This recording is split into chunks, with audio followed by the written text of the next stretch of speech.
जय श्री कृष्णा दोस्तों, सबसे पहले तो आप सभी को श्री कृष्ण जन्माष्टमी की बहुत बहुत शुभकामनाएं। आज इस वीडियो में कोई सक्सेस या मोटिवेशन की बात करने वाला नहीं हूँ। इससे पहले मैंने काफ़ी बार सोचा कि आपको भगवत गीता के बारे में बताऊँ, लेकिन कहा जाता है ना कि समय से पहले और समय के बाद कुछ नहीं होता। आज वो शुभ दिन भी है और सही समय भी।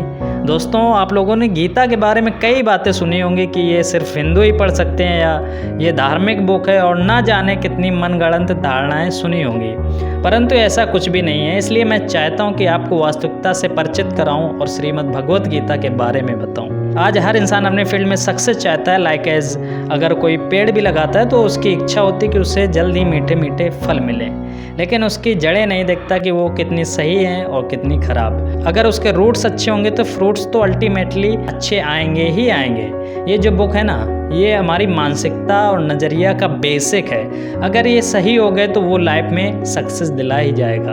आज भगवान श्री कृष्ण को बार बार अवतार लेने की ज़रूरत नहीं है। उन्होंने 5200 वर्ष पहले ही अर्जुन के माध्यम से हम सबको कुरुक्षेत्र के मैदान में ये रहस्यमय ज्ञान दे दिया था। बस ज़रूरत है हम सबको अपने जीवन में इस ज्ञान को उतार कर अपने कुरुक्षेत्र मीन्स अपनी फील्ड में जीत हासिल करने की।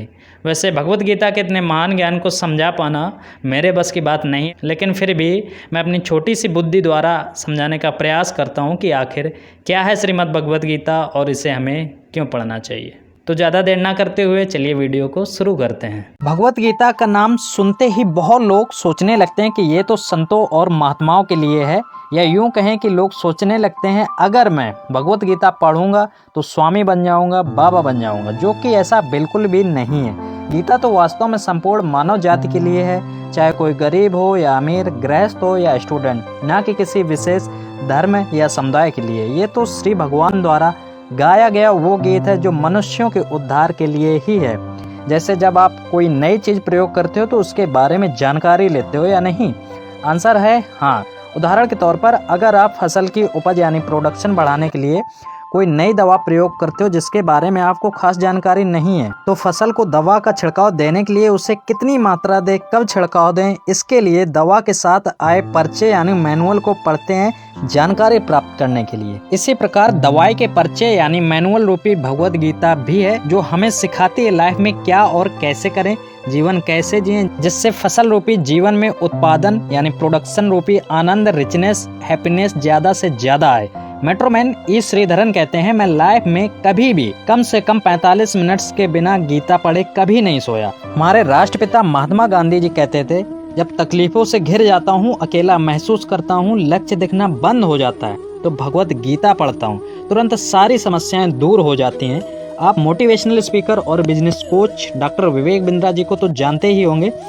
वो अपनी सफलता का सारा श्रेय श्रीमद् भगवत गीता को ही देते हैं। मुझे किसी ने वृंदावन में भगवत गीता दी और ये भगवत गीता जिसने मेरे जीवन को सफल बनाया, ये वही भगवत गीता है जिसके कारण आज मैं बहुत सफल हुआ। भगवत गीता यथारूप जिसको कहते हैं Bhagavad Gita as it is, ये मैं आपके सामने खोलने जा रहा हूँ, लाइव आपके सामने खोल रहा हूँ। इसको बोलते हैं Bhagavad Gita as it is, जो कि इसी भक्तिवेदांत स्वामी श्रील प्रभुपाद ने दी। ये भगवत गीता मुझे किसी ने गिफ्ट करी थी। आज यूके की कैम्ब्रिज यूनिवर्सिटी, इंडिया के IIM अहमदाबाद जैसे शिक्षण संस्थानों में श्रीमद् भगवत गीता को सिलेबस के तौर पर पढ़ाया जा रहा है, जो दर्शाता है कि वास्तव में ये हमारे जीवन के लिए कितनी महत्वपूर्ण है। गीता के 18वें अध्याय के 78वें श्लोक में कहा गया है, यत्र योगेश्वरः कृष्णो यत्र पार्थो धनुर्धरा तत्र श्री विजयो भूतिर्ध्रुवा नीतिर्मतिर्मम, जिसका अर्थ है, संजय कहते हैं, गीता पढ़ने वाला व्यक्ति जो भी कार्य करेगा उसमें निश्चित रूप से वह सफल होगा। उसे ये 4 चीज़ें अवश्य मिलेंगी, श्री विजय, विभूति और नीति, जिसका मतलब है मनी, विक्ट्री, एक्स्ट्राऑर्डिनरी पावर और मोरलिटी मिलेंगी ही मिलेंगी। ऐसा मेरा मत है, ये संजय कहते हैं। इसलिए दोस्तों, आज से भगवत गीता पढ़ना और पढ़ाना है, बहाने नहीं बनाना है। आप सब लोगों से एक छोटी सी रिक्वेस्ट है, ये वीडियो अपने सभी रिलेटिव्स और दोस्तों के साथ शेयर कीजिए ताकि इस जन्माष्टमी हम सभी लोग हमारे महानतम पवित्र ग्रंथ श्रीमद् भगवत गीता के बारे में जान सकें और पढ़ सकें, क्योंकि सही मायने में कृष्ण जन्माष्टमी मनाने का सही अर्थ है कि उनके द्वारा दिए गए ज्ञान का अनुसरण करके हम सभी लोग अपने जीवन में उतारें। भगवत गीता से जुड़े और भी वीडियोस की जानकारी डिस्क्रिप्शन में गिवन है, आप जाकर के देख सकते हैं। ऐसे ही भगवत गीता से जुड़े और भी वीडियोस के लिए हमारे इस चैनल को सब्सक्राइब करें और नोटिफिकेशन बेल ऑन करें। जय श्री कृष्णा।